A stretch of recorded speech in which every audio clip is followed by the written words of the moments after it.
We're joined by our featured guest of the morning. He's Greg Taylor, Chief Investment Officer at Purpose Investments. Thanks for coming by. Oh, thank you for having me. Are the rate hikes working, and will we get further confirmation of that today? Well, so far it seems like, and that's the big question with rate hikes, is they are a very blunt instrument, and it usually takes 12 months for them to actually see an effect. So this was such a fast rate hike cycle that we're going through, and we are just a little over 12 months into it. And I think it's right now that central banks are starting to talk about a pause, and the Bank of Canada is one of the first to pause. And because now you just have to see what's happening as they work their way through the system. We already saw some stress with the regional banks in the U.S., and that is somewhat a result of these rate hikes. So probably a good thing right now to see, just have to pause, see how it affects. Inflation is coming down, and it's better to wait than tighten too aggressively. You got to think so far so good, though, don't you? In June of 2022, the number was 8.1%. In September of 2022, I'm reading from a table here put together by TD Economics, September 22, it was down to 6.9%. In December 2022, 6.3%, expected to come in at 4.3% for the month of March this morning. That's pretty impressive progress on inflation. Oh, it is. And I think it also goes back to just how fast inflation went up, because there was so much money thrown at the system through the pandemic that inflation kind of came out of the blue, because before the pandemic, we were at negative rates in a lot of parts of the world. And then we spiked up to those levels. And now as the brakes have been slammed on, things are starting to pull back. And that's a good thing. But when things move this fast in the bond market and in interest rates, things tend to break. And we'll see if we can get away without a disaster. Pedro Antunez is Chief Economist at the Conference Board of Canada. We'll be speaking with him at 8:30 a.m. Eastern Time, immediately after the numbers are released. He says the path to 2% may be bumpy. Oil prices, as we know, have rallied recently. Home prices are starting to move back up again. The decline in existing home prices, he says, is seemingly coming to an end.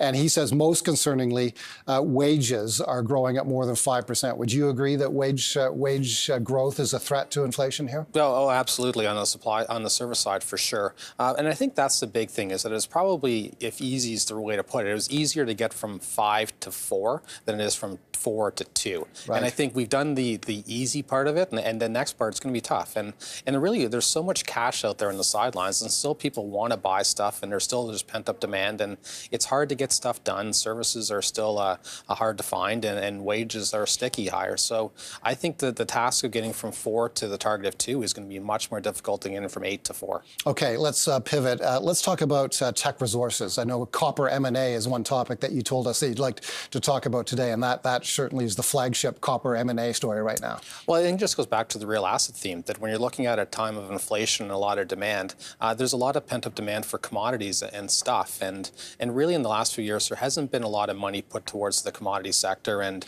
there's not been a lot of exploration on energy or golds or base metals. And now the demand is starting to come back, and we're seeing China reopen. There's a lot of pent-up demand to get assets. And copper is one asset that's needed throughout the economy to make everything. And there's a lot of these super majors and big companies are saying we need to start building copper mines and boosting our portfolio, and they don't have many exploration successes out there. So that's why we've seen Glenncore make a run at Teck to get their copper assets. We saw Hudbay make an acquisition last week, and it feels like we're on the wave of an M&A cycle in commodities, just because there has not been a lot of new mines built, and there's not a lot of exploration, and there's so much pent-up demand. Do you see copper prices remaining firm or even pushing higher?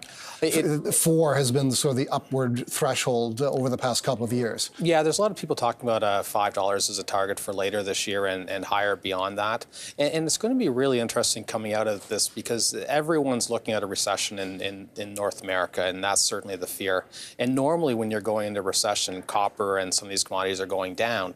But that's been a period where we've had a really synchronized global economy. That's starting to break now, as North America could be slowing while China is reopening with the rest of the world, and that's a really big market. So I think we're rewriting the book a little bit here, but if China really reopens, demand picks up, copper could get through 5 quite quickly. Can Glencore succeed in buying all of Teck? Glass Lewis, a shareholder advisory service, says that Teck shareholders would be better off considering the Glenncore proposal rather than the splitting of Teck that Teck wants to do? Well, I think that's probably a little short-sighted, and sometimes this is all about just dollars. And if you want to make the most money, yeah, sure, take the easy money from Glencore and drive on. But as a Canadian, I think we all are still a little, in hindsight, second-guessing why we let Falconbridge and why we let Inco go away. And it's kind of nice to keep some of these companies in Canada. And I think this is a time that I think we agree with the founders of Teck. Just it's fun to be nationalistic and try and keep a Canadian champion here. Okay, let's finish with gold. We're above $2,000 an ounce. Have been for about a week or so. Can this persist? No, absolutely. And I think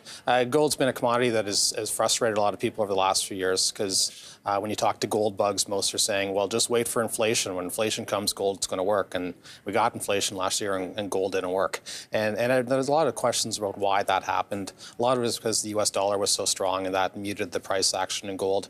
But really, when you're looking at right now that we've got this sticky high inflation and potentially heading into a recession in the US, that's known as stagflation, and that's a great time for gold. So I still think gold could be in a period here where it gets above 2,000, stays there for a number of months. So hopefully, as long as the US dollar doesn't spike too far the wrong way, then it could work out for us.